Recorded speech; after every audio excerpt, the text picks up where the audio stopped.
Bismillah. Assalamualaikum warahmatullahi wabarakatuh.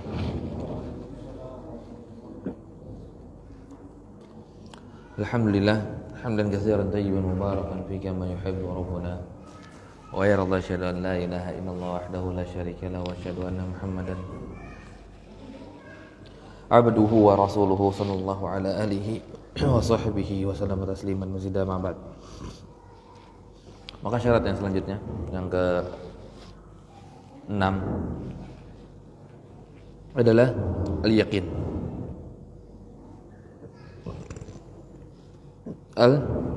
Al-yaqin. Al-yaqin adalah al-munafi lisyak bi an yakuna qailuha mustayqinan bimadluli hadhil kalimah yaqinan jaziman fa innal imana la yughni fihi illa ilmul yaqini la ilmu dhann fa kaifa idza dakhalahu syak.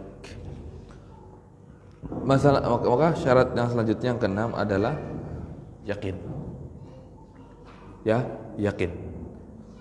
Yakin di sini adalah munafi ataupun bertolak belakang dengan keraguan, syak. Maka kita harus yakin.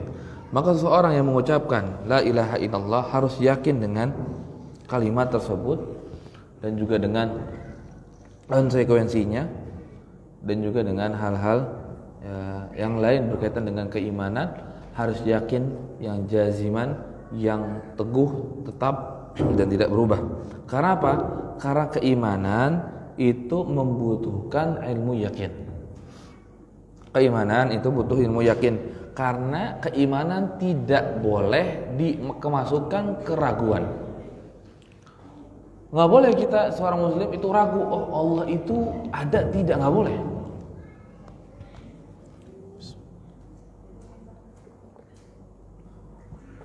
Nggak boleh datang keraguan dalam keimanan. Maka keraguan dalam keimanan bisa membatalkan keimanan. Keraguan dalam keimanan maka bisa batal keimanan. Keraguan dalam tauhid maka bisa batal ke tauhidannya dia. Maka apa? Enggak menerima yang namanya ragu. Di dalam tauhid dan di dalam keimanan tidak menerima yang namanya ragu. Kenapa? Harus yakin. Harus yakin. Apalagi kita mendapatkan permasalahan tauhid, permasalahan iman dari sumber yang sangat meyakinkan, yaitu Quran dan sunnah Nabi sallallahu alaihi wasallam. Maka dalam sebuah hadis yang dikeluarkan oleh Imam Muslim rahimahullah taala, Rasulullah sallallahu alaihi wasallam bersabda yang disebutkan oleh Abu Hurairah radhiyallahu anhu, "Asyhadu an la ilaha illallah wa anni rasulullah la yalqallahu biha 'abdun ghairu syakin fihi ma illa dakhala al-jannah." Maka Rasulullah sallallahu alaihi wasallam mengatakan, "Aku bersaksi tidak ada Tuhan yang berhak disembah kecuali Allah, dan sesungguhnya aku ini adalah utusan Allah Subhanahu wa taala." Maka tidaklah dia bertemu dengan Allah Subhanahu wa taala dengan dua hal kesaksian tadi kepada Allah dan kepada Rasulnya dari seorang hamba yang ghairu syakin, tidak ada keraguan. Maka apa? Illa dakhalal jannah, kecuali masuk surga. Maka di sini menunjukkan enggak menerima yang namanya syak dalam keimanan. Enggak boleh ada syak dalam keimanan. Keimanan kita enggak boleh ada syak. Makanya enggak boleh ketika kita berkata, "Iman, Anda beriman tidak?" Kayaknya beriman, enggak bisa. Berarti enggak beriman. Beriman enggak dengan akhir-akhir? Kayaknya gimana ya? Jadi deh, iman aja deh. Ragu dia. Enggak boleh. Barzakh. Alam barzakh gimana? Yakin enggak ada alam barzakh? Oh, alam barzakh itu seharusnya sih enggak ada sih. Enggak terima. Iman itu tidak ada menerima namanya keraguan, apalagi sampai mengingkari. Mengingkari. Malaikat itu ada namanya Jibril yang tugasnya salah satu memberikan wahyu. Tahu kita, dibacakan kita hadisnya bahwa Jibril seperti itu. Kemudian setelah itu kita ragu, kayaknya bukan Jibril dah, yang lain itu. Boleh? Nggak boleh. Keimanan nggak boleh ada keraguan di dalam. Tauhid tidak boleh ada keraguan dalamnya. Makanya yakin termasuk dari syarat la ilaha illallah. Termasuk dari syarat la ilaha illallah. Itu syarat yang keenam. Syarat yang ketujuh apa? Adalah al-qabul. Syarat yang ketujuh adalah al-qabul. Lima qatadathu hadhil kalima biqalbihi wa lisanihi. Itu qabul berarti menerima. Menerima apa? Muqtadanya atau konsekuensinya dari la ilaha illallah. Konsekuensinya dari la ilaha illallah dengan hatinya dan lisannya dan juga anggota badan. Dia sudah terima. Ketika kita tahu la ilaha illallah, konsekuensinya berarti kita harus berhenti dari kesyirikan. Maka apa? Ya kita terima. Wes, berarti kita nggak melakukan kesyirikan sedikit pun. Kita nggak akan melakukan kesyirikan sedikit pun.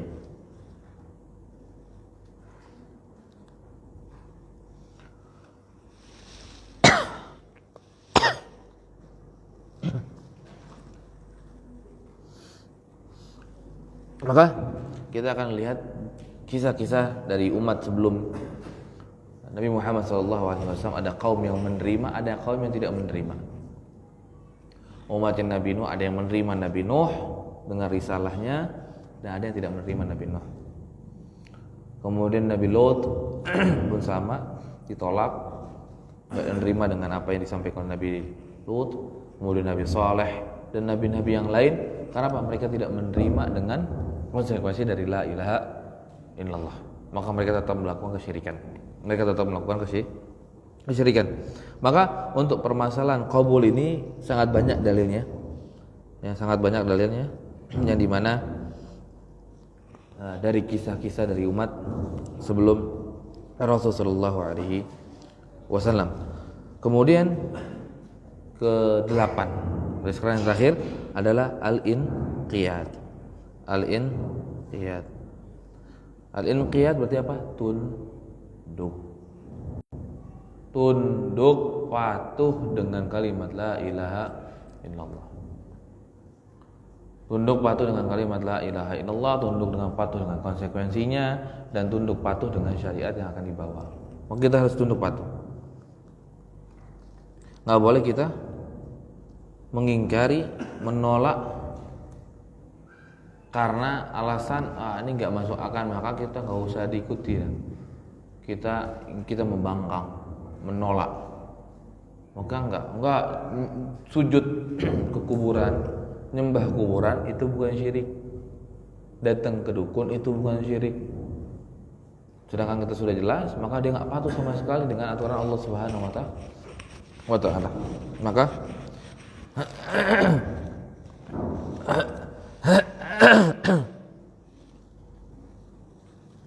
Maka orang seperti ini akan hancur keimanan mereka.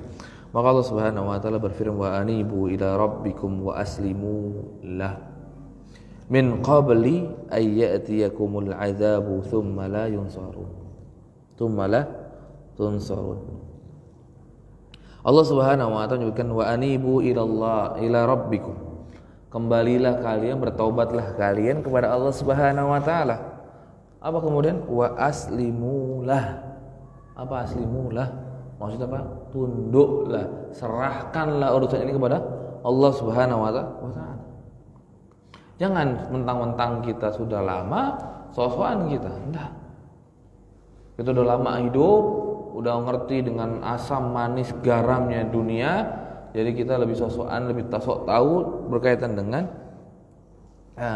tauhid, sedangkan kita nggak bertauhid. Udah sok-sokan kita lebih tahu tentang masalah syariat, sedangkan kita tidak tahu masalah syariat. Maka apa? Wa aslimulah, kata Allah. Udah, tunduk saja. Tunduk saja. Kenapa? Kalau nggak tunduk, hati-hati. Min qabli, sebelum ayyatiyakumul azabu tsumma la tunsarun. Kalau enggak tunduk, maka akan datang azab yang dimana azab tersebut tidak akan ada yang berani yang bisa menolong engkau ketika sudah turun azab dari Allah. Maka tunduk. Itu penting. Tunduk dengan semua perintah Allah, tunduk dengan semua larangan Allah dan Rasulnya. Ini adalah hal yang harus dilakukan dari konsekuensi ataupun dari syarat la ilaha illallah kita. Dari la ilaha illallah kita. Tidak boleh kita mempermainkan la ilaha illallah. Kemudian ada syariat yang kita tolak, nggak mau tunduk. Oh ini nggak masuk akal nih, mas'al khuffain itu nggak masuk di akal. Kenapa yang diusap bagian atas sepatu, kenapa nggak bagian bawah? Nggak benar ini, tolak. Nggak mau tunduk. Sedangkan ini aturan yang sudah Allah Subhanahu Wa Taala berikan. Kemudian juga nggak mau tunduk dengan syariat-syariat yang lain, seperti wanita mungkin nggak tunduk dengan syariat poligami. Sudah tunduk. Lakukan tidak itu urusan nanti. Tunduk dulu, itu syariat Allah. Syariat yang mulia. Lakukan tidak itu urusan nanti dulu. Kita nggak bisa lakukan, mungkin saya nggak punya hati yang kuat misal untuk hal tersebut. Ya silakan monggo. Tapi jangan sampai kita akhirnya mencela, menghinakan syariat yang Allah Subhanahu Wa Taala berikan. Atau bagi kita laki-laki pun sama. Semua syariat harus kita hormati, walaupun kita mandang remeh kecil itu syariat. Maka apa? Ini bagian dari tunduk kita kepada la ilaha illallah. Tunduk kita daripada la ilaha illallah. Jangan mempermasalahkan karena ini kecil udah nggak apa-apa, buang aja. Enggak. Atau ini nggak sesuai dengan jalur prinsip saya. Nggak ada. Prinsip kita harus tunduk kepada prinsipnya Allah dan Rasulnya. Nggak boleh karena prinsip kita akhirnya kita menghancurkan tunduk kita kepada Allah dan Rasulnya. Maka tunduk kepada Allah Subhanahu Wa Taala dan Rasulnya maka adalah hal yang mutlak yang harus kita lakukan dan kita berikan kepada Allah Subhanahu Wa Taala. Maka ini 8 syarat la ilaha illallah yang disebutkan oleh seperti tambahan ya 8 itu seperti disebutkan oleh Sa'ad bin Atiq di dalam syairnya. Berarti kalau kita ulang, pertama ilmu, kemudian mahabbah, kemudian ikhlas, kemudian jujur, kemudian kufur kepada sesembahan selain Allah Subhanahu Wa Taala. Keenam apa? Adil, yakin. Kemudian ketujuh menerima, qabul. Kedelapan al-inqiyad ataupun tunduk. Maka ini 8 syarat la ilaha illallah, atau sebagai para ulama ada menyebutkan 7 syarat la ilaha illallah. Berarti yang dihilangin apa? Yang kufur kepada sembah selain Allah Subhanahu Wa Taala. Karena itu sudah masuk dalam nafi dari rukun la ilaha illallah. Maka dari sini kita tahu bahwa syarat la ilaha illallah ada 8. Maka kita harus imani dan kita yakini berkaitan dengan hal tersebut. Insyaallah di pertemuan yang akan datang kita masuk ke dalam perkataan beliau yang lainnya.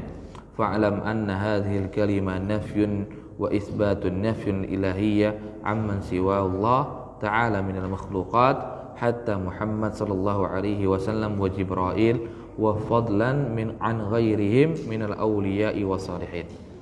Maka insyaallah kita akan masuk ke dalam perkataan beliau selanjutnya dari kitab tafsir kalimat tauhid yang kita akan sebutkan nanti adalah arkan kalimat tauhid. Syarat udah, maka kita akan masuk ke rukun kalimat tauhid insyaallah di pertemuan yang akan datang. Mungkin ini yang bisa Anda sampaikan sebelum ditutup. Mungkin ada pertanyaan yang ingin ditanyakan. Ya, Assalamualaikum warahmatullahi wabarakatuh. Menanyakan tentang tadi masalah cinta dan membenci dengan karena Allah ini. Syarat yang kedua tadi bahwasanya kita juga untuk memusuhi dan membenci kesyirikan dan ahli kesyirikan itu aplikasinya di dalam mungkin kita bermuamalah di dalam kehidupan sehari-hari gimana? Iya. Di dalam kehidupan kita sehari-hari kita akan menjauh dari kesyirikan.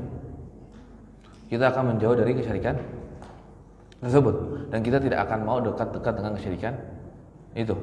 Dan juga kepada pelakunya. Ketika pelaku sedang melakukan kesyirikan maka kita nggak akan dekat, apalagi nontonin. apalagi nontonnya. Maka hari raya mereka nggak mungkin kita akan datang. Hari raya kemusyrikan atau kekufuran, kita nggak akan mungkin datang kalau kita benar keimanan kita.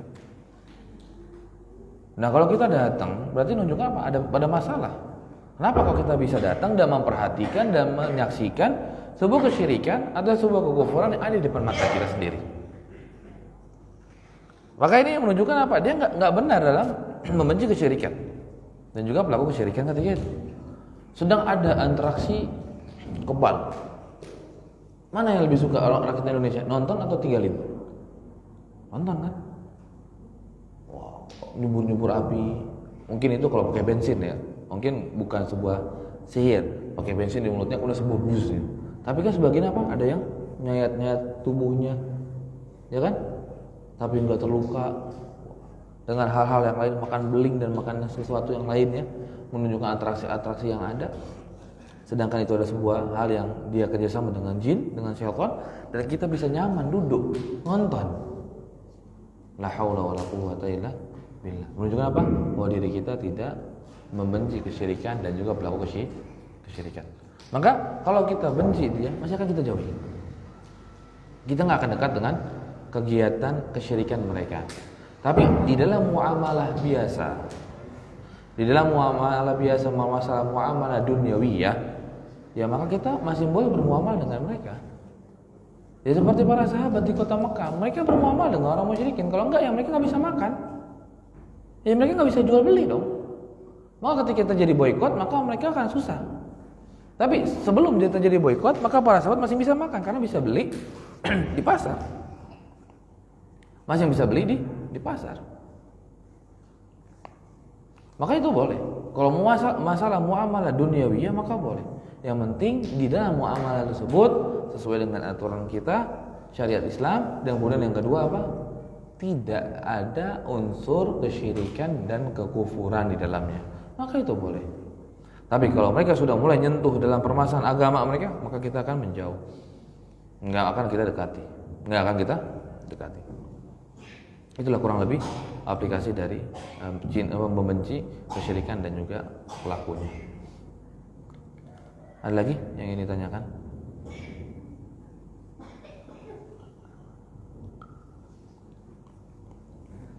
Nah, benar ya. Barakallahu fikum jami'an wa hayakumullah wa akhiru da'wana alhamdulillahi rabbil alamin. Assalamualaikum warahmatullahi wabarakatuh.